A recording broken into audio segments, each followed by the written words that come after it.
सुंदर वन के जंगल में चुनमुन नाम की चिड़िया अपने पति कालू और सास डिम्पल के साथ रहती थी।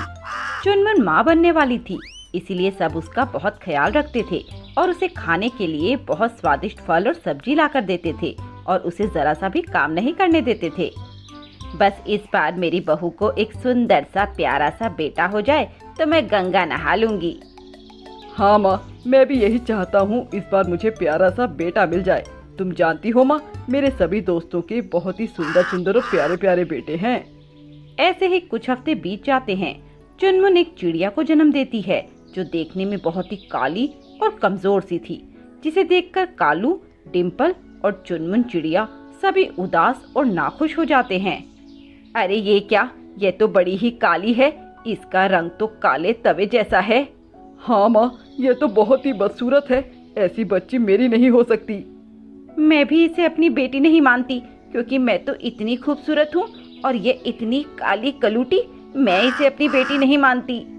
ऐसा कहकर चुनमुन उस नवजात बच्ची को एक जंगल में छोड़ आती है।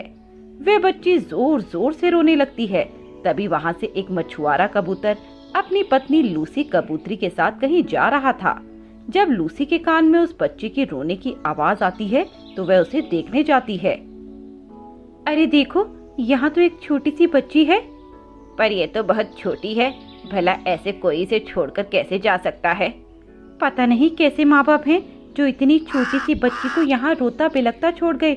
अरे सुनते हो क्या, मैं इस बच्ची को अपने साथ ले चलूं? वैसे भी हमारे पास कोई बेटी नहीं है, इसको ले जाने से हमारे बेटे कुन्नू को एक छोटी बहन मिल जाएगी और इस बच्ची को भी जिंदगी मिल जाएगी। ठीक है लूसी, जो भी तुम्हें सही लगे। इसके बाद वे दोनों पति पत्नी उस बच्ची को लेकर अपने साथ घर आ जाते हैं और अपने बेटे कुन्नू को उससे मिलवाते हैं। माँ, आप मेरे लिए मेरी छोटी बहन लाए हैं? हाँ मेरे बेटे, ये तेरी छोटी बहन है, ले देख इसे। पर माँ, ये इतनी काली क्यों है? बस ऐसे ही, जैसे आप इतने गोरे हो वैसे ये काली है। बेटा, ये रंग तो भगवान की देन है, वे किसी को गोरा बनाते हैं तो किसी को काला। माँ, इसका नाम क्या है? नाम तो बेटे हमें पता नहीं, और मुझे लगता है कि अभी इसका नाम रखा भी नहीं गया होगा। तो ठीक है माँ, मैं इसे टूनी बुलाऊंगा। मुझे टूनी नाम बहुत अच्छा लगता है और मैंने ये सोच लिया था कि जब भी मेरी छोटी बहन आएगी तो मैं उसका नाम टूनी रखूंगा। ऐसे ही समय गुजरता जाता है। टूनी अब बड़ी हो जाती है, पर आज भी उसे अपने रूप रंग की वजह से जंगल के सभी पक्षी चिढ़ाते हैं और ताने देते हैं और उसे अनाथ अनाथ भी कहते हैं। बेचारी टूनी इस कारण घर के बाहर निकलने से कतराती थी, पर उसका भाई कुन्नू उसे बहुत हिम्मत देता। एक दिन जब टूनी बाहर खेल रही थी तो कुछ पक्षी आकर उसे चिढ़ाने लगे। अरे देखो देखो, काली कलेटी चिड़िया, अरे ये तो बहुत काली है, काली कौवे से भी ज्यादा काली है। इसकी फोटो तो खींचो जरा, इतनी नायाब और काली चिड़िया फिर हमें कभी देखने को नहीं मिलेगी। अरे इसकी शक्ल और रंग की वजह से तो इसके असली माँ बाप ने इसे छोड़ दिया होगा, देखा नहीं कितनी बदसूरत है ये। तभी कुन्नू वहाँ जाता है।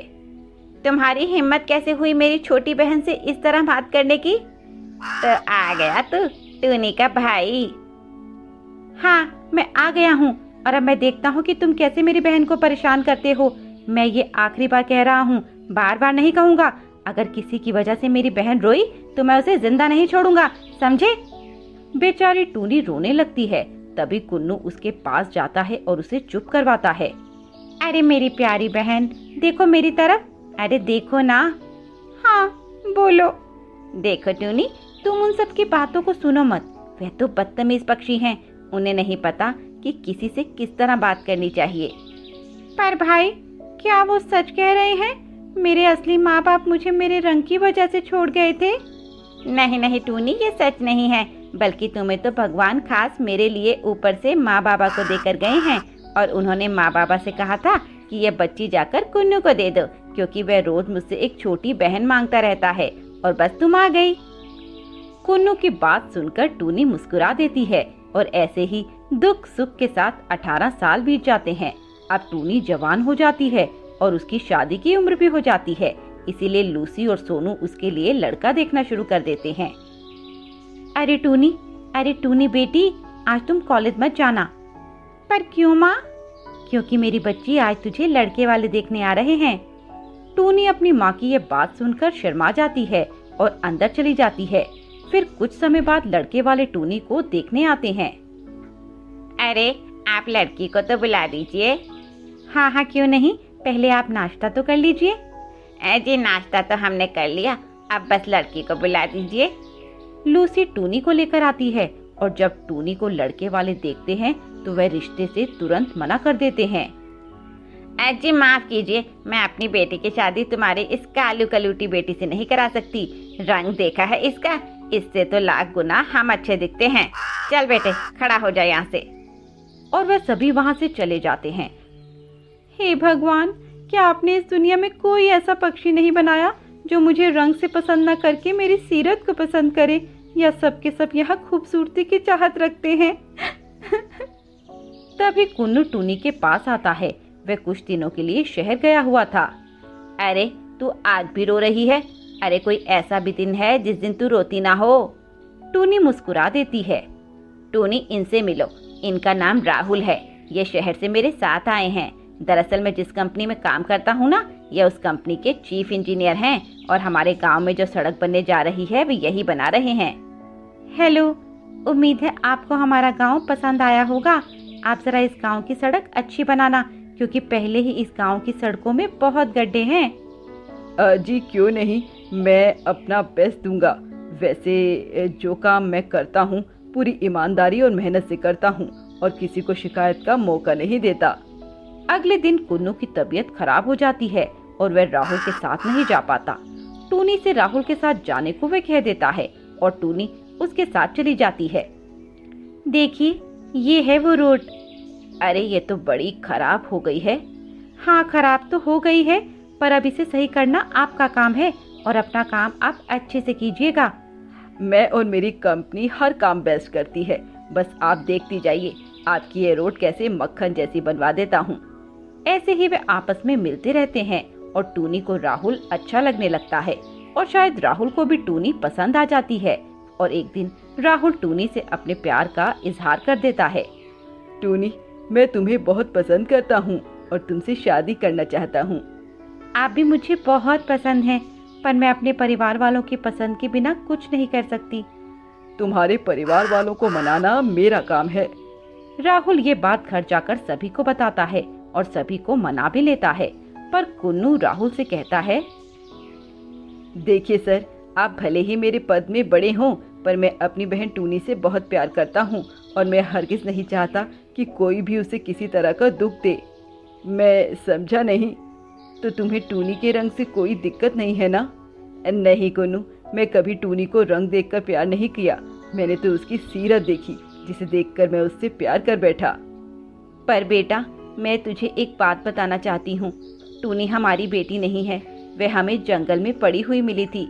यह बात हमने तुम्हें इसलिए बताई क्योंकि हम तुमसे किसी बात को छुपाना नहीं चाहते। पर टूनी इन सब के बावजूद हमारे लिए हमारी सगी बेटी से बढ़कर है। जो प्यार हमने कुन्नू को दिया, वही प्यार हमने टूनी को भी दिया है। राहुल ये सब जानकर भी टूनी से शादी करने के लिए तैयार हो जाता है और एक अच्छा सा दिन निकालकर वे दोनों शादी कर लेते हैं और शादी के पवित्र बंधन में बन जाते हैं। और फिर टूनी अपने ससुराल चली जाती है, जहाँ वे खुशी खुशी रहने लगती है। बरसात का मौसम शुरू हो गया है। घनघोर बारिश हो रही है। हवा भी बहुत तेज चल रही है, जिसमें कई पक्षियों के घर भी टूट गए। पर टुनटुनी चिड़िया के घर को कुछ नहीं होता, क्योंकि उसने अपना घर बरसात से पहले ही मजबूत करा लिया था। इसीलिए आज बड़े मजे से बारिश का मजा ले रही थी। तभी उसके घर पर एक दस्तक होती है। गेट खोलो टुनटुनी, गेट खोलो। कौन है? मैं कालू कौआ हूँ, जल्दी से दरवाजा खोलो। बाहर बारिश बहुत तेज हो रही है और हम सब पूरी तरह भीग गए हैं। रुको रुको, मैं अभी खोलती हूँ। ऐसा कहकर टुनटुनी दरवाजा खोलती है, जिसके बाद कालू कौवा और मोना कौवन घर के अंदर आ जाती हैं। टुनटुनी उन्हें पानी पोंछने के लिए तौलिया देती है। ये लो कालू भाई, अपना पानी पोंछ लो। तुम्हारी मदद के लिए बहुत बहुत धन्यवाद टुनटुनी। अरे कालू भाई, इसकी कोई जरूरत नहीं है। आप तो मेरे भाई जैसे हैं, और अगर एक बहन भाई की मदद नहीं करेगी तो कौन करेगा? टुनटुनी, हमारा घर इस बारिश में टूट गया तो हम कुछ दिन तुम्हारे घर रह सकते हैं क्या? क्यों नहीं कालू भाई, यह भी कोई पूछने की बात है? ये आपका भी तो घर है, जितना रहना चाहते हो उतना रहो। तुम कितनी अच्छी हो टुनटुनी, हम तुम्हारा ये एहसान जिंदगी भर नहीं भूलेंगे। आपस में थोड़ी देर और बात करने के बाद वे सभी सो जाते हैं। सुबह होती है। टुनटुनी जल्दी उठकर खाने की तलाश में निकल जाती है। तभी वे कालू कौवा और मोना कौवन जाग जाते हैं। कितनी अच्छी है टुनटुनी, उसने एक बार में ही हमारी मदद के लिए हाँ कर दी। करती क्यों नहीं, हमने भी तो कई एहसान किए हैं उस पर। और आप क्या रात भर उसकी जी हुजूरी कर रहे थे? सिर्फ घर ही तो दिया है रहने के लिए, कोई अपनी जायदाद तो हमारे नाम नहीं कर दी। मोना, तुम कितनी कड़वी बातें क्यों करती हो? मैं तो सिर्फ टुनटुनी की तारीफ कर रहा था। रहने दो, मेरा ज्यादा मुंह ना खुलवाओ। तुमसे तो बात करना ही बेकार है, तुम अपने आगे किसी की सुनती थोड़ी ना हो। जब पता है तो क्यों बोले जा रहे हो? अब वो महारानी गई कहाँ? कुछ खाने का इंतजाम करके भी गई है या नहीं? ऐसा कहकर वे टुनटुनी की रसोई में खाने की तलाश करने लगती है, पर उसे कुछ भी नहीं मिलता। ये लो, यहाँ तो खाने का एक भी दाना नहीं है, लगता है ऐसे ही भूखे रहना होगा। तभी टुनटुनी कुछ मक्का के दाने लेकर वहाँ पहुँच जाती है और मोना से कहती है, ये लीजिए मोना बहन, ये मक्का के दाने खाइए। आप भी लीजिए कालू भाई। अब वो सभी मक्का के दाने खाते हैं। ऐसे ही कुछ दिन बीत जाते हैं। सब अच्छे से जा रहा था, पर एक दिन टुनटुनी का पति शहर से वापस आ जाता है और वे कालू कौवे और मोना कौवन को देखकर गुस्सा हो जाता है और टुनटुनी को एक कोने में ले जाकर उससे कहता है, टुनटुनी, ये दोनों हमारे घर में क्या कर रहे हैं? कालू भाई का घर बरसात में टूट गया था और वे बेघर हो गए थे। ऐसे में वो मेरे पास मदद के लिए आए थे, तो मैं उन्हें मना कैसे कर सकती थी? देखो टुनटुनी, मैं तुम्हारी भावना समझता हूँ कि तुम उन लोगों की दिल से मदद करना चाहती थी, पर मेरी बात ध्यान से सुनो। टुनटुनी, वो मोना कौवन अच्छे स्वभाव की नहीं है, वे बहुत लालची किस्म की औरत है, इसीलिए उन लोगों से हम जितना दूर रहें उतना अच्छा। तो तुम अब ऐसा करो, उन लोगों को अपना नया घर बनाने को बोल दो। ठीक है जी, मैं कालू भाई से कह देती हूँ। ऐसा कहकर वे कालू कौवे के पास जाती है और उससे कहती है, कालू भाई, देखिए आप मुझे गलत मत समझिएगा, पर अब आप लोगों को यहाँ रहते हुए काफी समय हो गया है, तो क्यों ना आप अपना नया घर बनाना शुरू कर दें?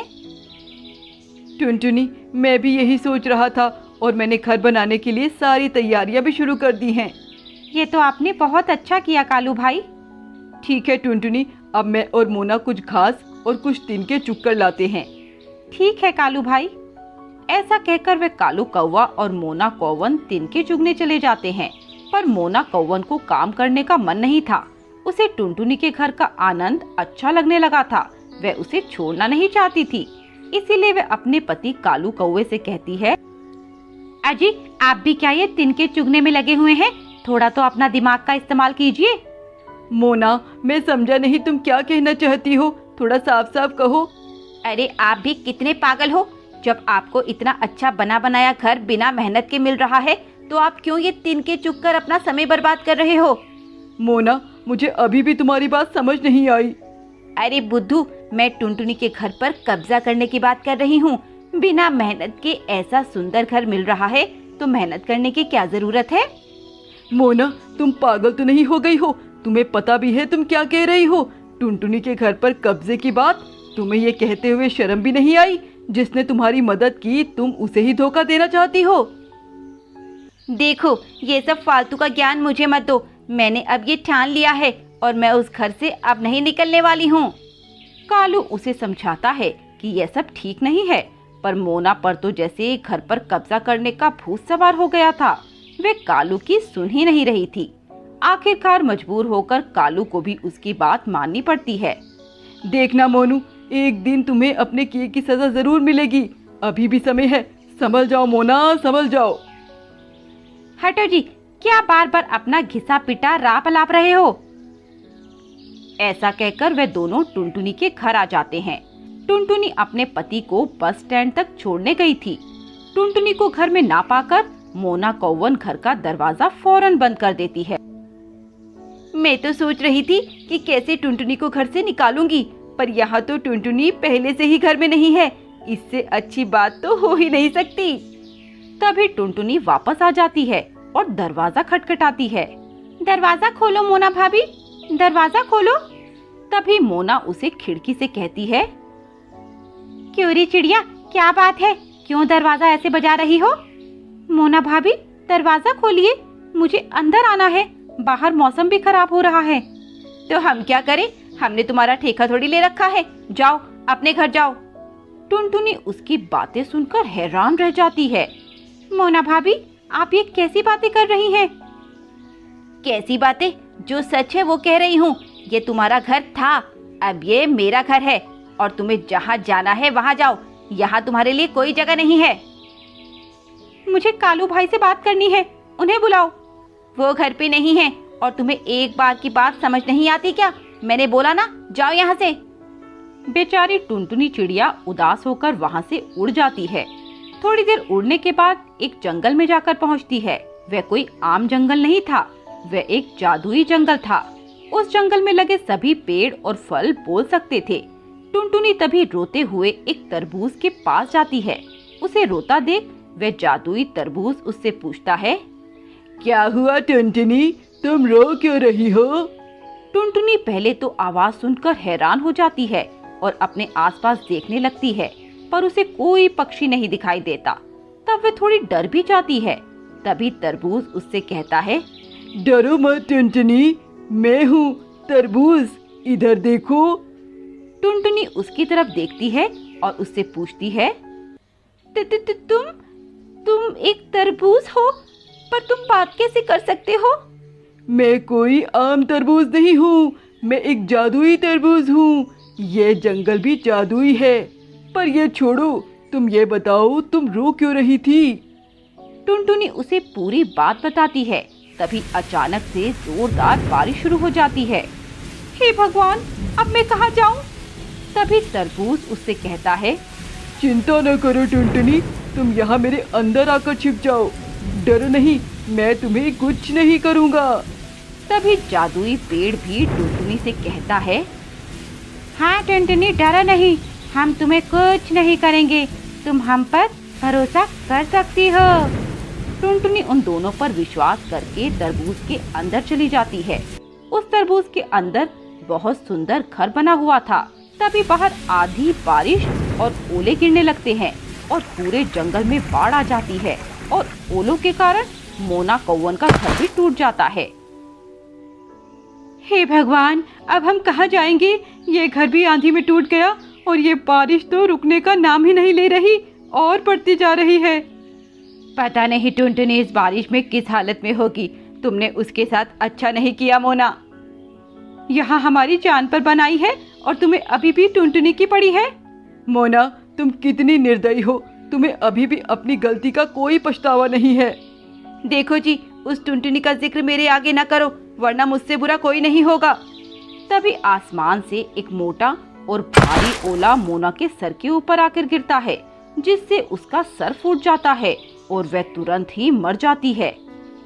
ऐसे ही सुबह होती है। टुनटुनी जब घर के बाहर आती है तो वह जंगल में हुई तबाही को देखकर हैरान हो जाती है। हे भगवान, एक ही रात में ये क्या हो गया? पूरे जंगल में बाढ़ आ गई और पूरा जंगल डूब गया। मुझे तो कुछ भी पता नहीं चला। क्योंकि तुम मेरे अंदर सुरक्षित थी, इसीलिए तुम्हें बाहर क्या हो रहा है इसका कुछ भी पता नहीं चला। तरबूज भाई, मुझे अपने जंगल वापस जाना होगा। देखना होगा कि हमारे पक्षी भाई बहन कैसे हैं। हाँ टुनटुनी, जरूर जाओ और ये कुछ खाना भी उन पक्षियों के लिए ले जाओ। अब वो टुनटुनी भोजन लेकर जंगल में जाती है। वह देखती है कि बारिश तो तेज थी, पर जंगल के पक्षियों को कुछ नहीं हुआ था। वे सभी सुरक्षित थे। हाँ, बस उनके घर जरूर टूट गए थे। तभी वह अपना घर देखती है। अरे मेरा घर, वो कहाँ गया? तभी उसे कालू कौवा रोता हुआ दिखाई देता है और मोना की लाश पर बैठा बहुत रो रहा होता है। टुनटुनी उसके पास जाती है। कालू भाई, चुप हो जाओ, भगवान की होनी है, कोई नहीं टाल सकता। जो होना है वह होकर ही रहता है। मुझे माफ़ कर दो टुनटुनी, हमने तुम्हारे साथ बहुत बुरा किया था और शायद उसी की सज़ा भगवान हमें दे रहा है।